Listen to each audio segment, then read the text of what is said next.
Dituju sini. Kali ini ada Marco Jabret. Sini. Oke guys, ulang coba-coba. Ya teman-teman, ini aku masih di rumah sakit. Kurang lebih 1-2 minggu kebelakangan ini teman-teman, jadwal aku sangat padat di rumah sakit. Pagi pergi, sore ataupun menjelang malam pulang ke rumah. Jadi di sela-sela waktu kosong teman-teman, aku sempatkan untuk membuat video. Ngapain aku di rumah sakit? Dalam tahap menyelesaikan pendidikan dokter aku. Jadi mohon doa ya teman-teman, tapi nggak melewatkan update-update terhadap sepak bola Liga 1 Indonesia ataupun Liga-Liga Eropa teman-teman. Contohnya pada video kali ini kita akan review pertandingan Persija menghadapi PSIS Semarang teman-teman. Nah, di putaran pertama PSIS menahan imbang Persija Jakarta. Di putaran kedua ini teman-teman, ataupun series keempat di Bali teman-teman, Persija Jakarta berhasil menang 2-1 mengalahkan PSIS Semarang, ataupun 1-2 teman-teman ya. Gol Persija dicetak oleh Marco Simic.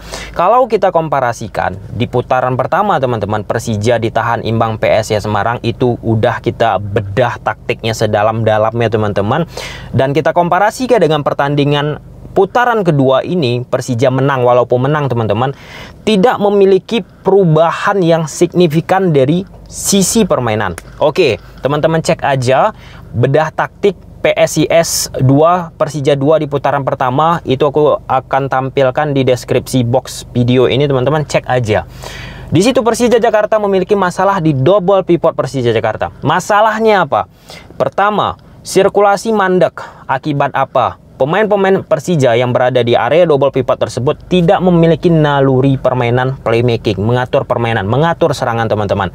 Poin kedua, double pivot Persija Jakarta memiliki jarak yang jauh dengan lini depan dari Persija Jakarta. Itu ketika Persija 2, PSIS Semarang 2. Momen pertandingan Persija menghadapi PSIS yang dimana Persija menang tadi malam teman-teman, problemnya juga sama. Tony Sucipto, Dwiki teman-teman, tidak secara optimal, tidak mampu sebagai playmaking untuk mensirkulasikan bola tersebut. Otomatis, perhatikan aja, ketika Tony Sucipto diberikan bola oleh Dutra ataupun bek-bek Persija lainnya teman-teman, Tony Sucipto kalau misalnya mandek mengarahkan bola tersebut ke sisi Marco Motta, Rico Simanjuntak, permainan kombinasi play, ataupun memanfaatkan kecepatan lari, ataupun begitunya sebaliknya ke sisi kiri teman-teman.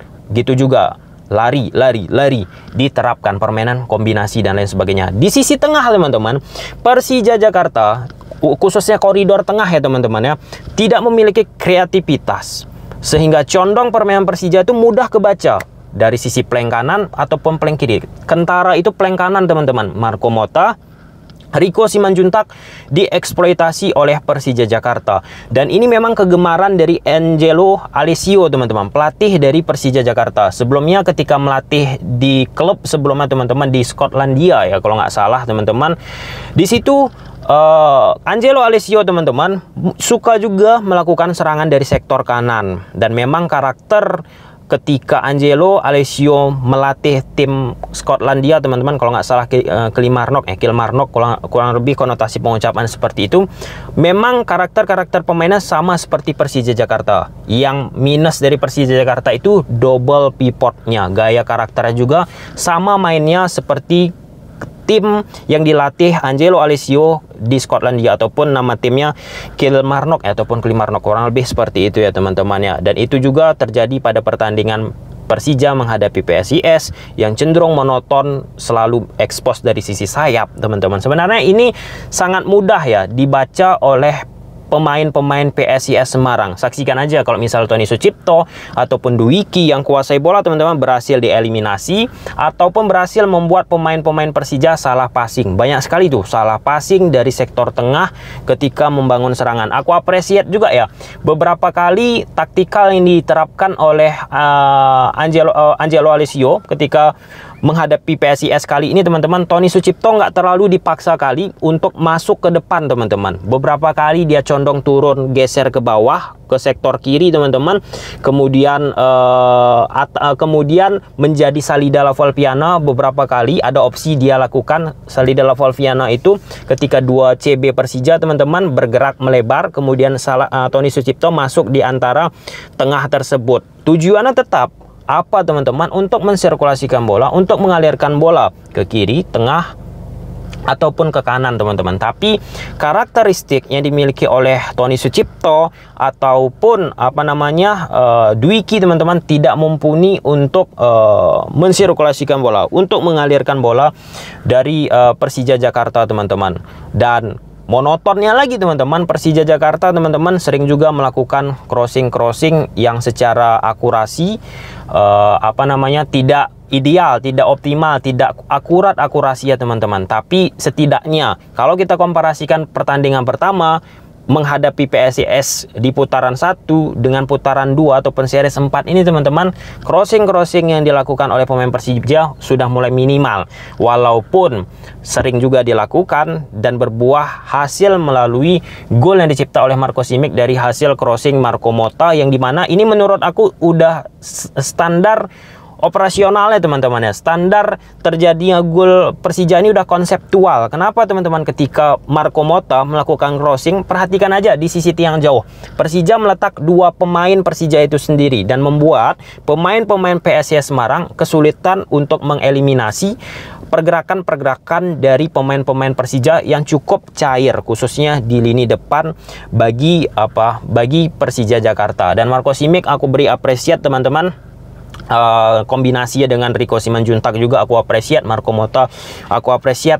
Dan ini juga sebenarnya menjadi menjadi malu dalam tanda petik teman-teman terhadap oknum-oknum yang mencintai Marco Simic ataupun Persija Jakarta. Marco Simic ketika tidak menciptakan gol ataupun permainannya tidak bagus, langsung dikritik, dijustifikasi bahwa Marco Simic tidak layak main di Persija Jakarta.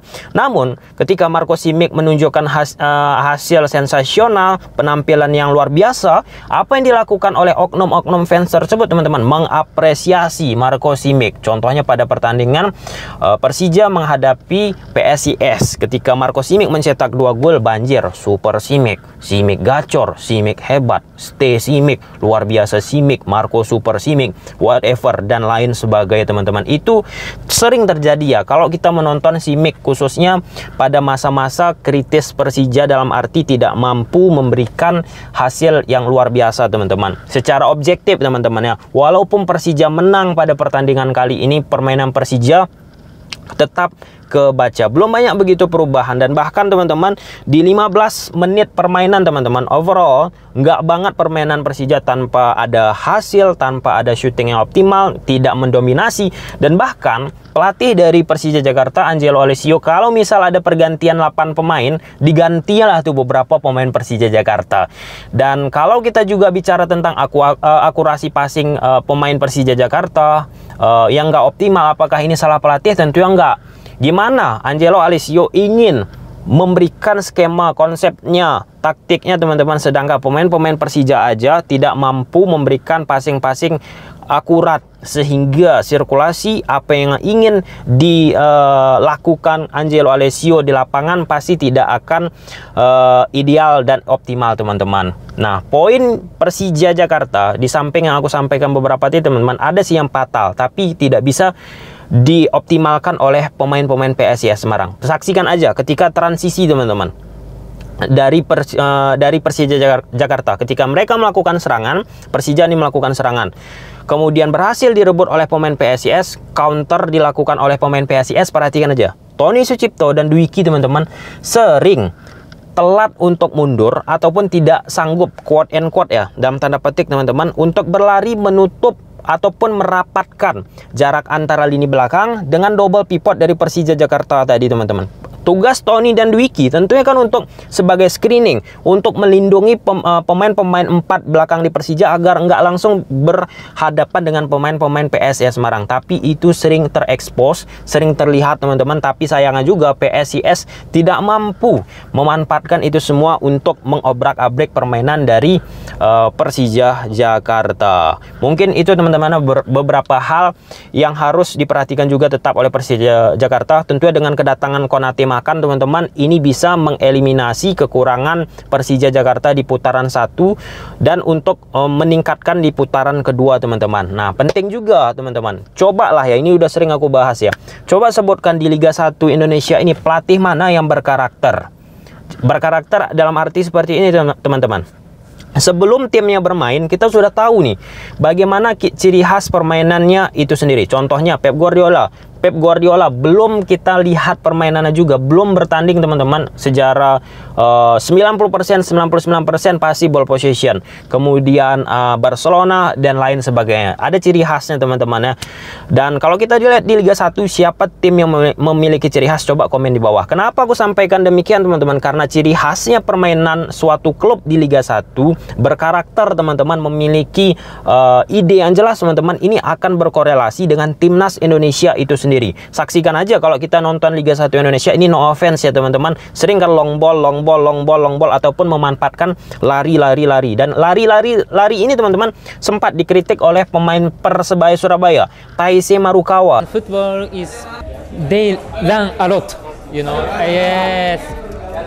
In Europe, someone don't want to run. Yes, just play easy. But but here everyone running, so it's hard.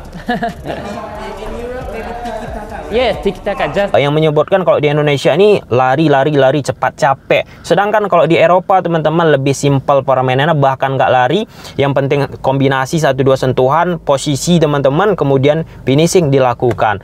Tetap tujuan dari kompetisi ini bukan hanya kita melihat sekedar tim kita menang, juara teman-teman. Bagaimana karakter permainannya, bagaimana ciri khas permainannya yang muaranya teman-teman untuk siapa? Untuk timnas Indonesia. Kita lihat aja lah timnas Indonesia kita, passing-passingnya, kemudian beberapa taktikal mungkin suka juga melakukan direct teman-teman. Hal ini tujuannya tetap baik bagi timnas Indonesia kalau misalnya kompetisi hasil liga kita teman-teman mumpuni. Oke, sampai sini aja pembahasan kita. Selamat untuk Persija. Kita lihat Persija nextnya gimana.